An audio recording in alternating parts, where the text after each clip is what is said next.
Long ago, in a cluster of villages surrounded by forest and fields, people lived simple lives shaped by the rhythm of nature.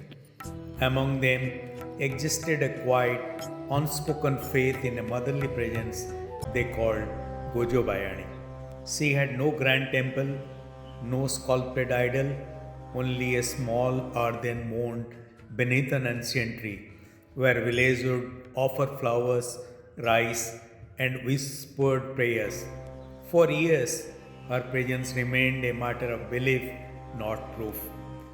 Then came the night that changed everything.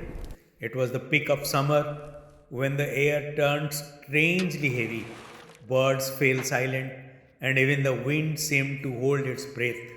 Without warning, a fierce storm rose from the horizon, violent winds, blinding rain, and thunder that shook the earth. The river, usually calm and distant, began to swell rapidly, threatening to flood the entire region. Panic spread. People rushed to save what little they could children, cattle, grains. The darkness grew deeper as the lamps blew out and fear took hold of every heart. Amid the chaos, a sudden cry rose from one end of the village, Gojo Bayani Ma. Others joined, their voices trembling but united. With folded hands and tear filled eyes, they gathered near the old tree, calling out to the unseen mother they had always trusted. And then something remarkable happened. As the storm raised, a large branch from the ancient tree broke, not with a crash, but as if guided by an unseen force. It failed across a narrow opening where the floodwaters were rushing in, diverting the flow away from the heart of the village.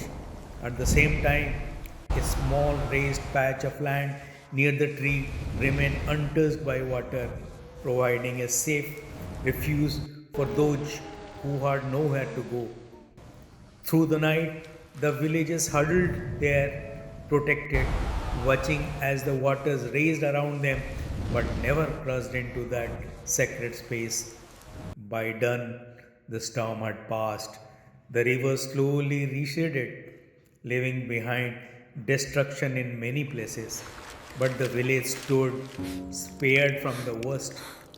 Word spread quickly. Nearby villages, even distant ones, came to see the place where disaster had turned away.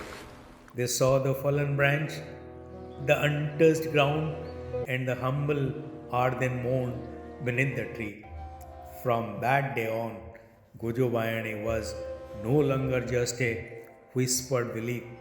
She became a symbol of protection, faith, and quiet power, known not for grand miracles but for saving lives when hope seemed lost.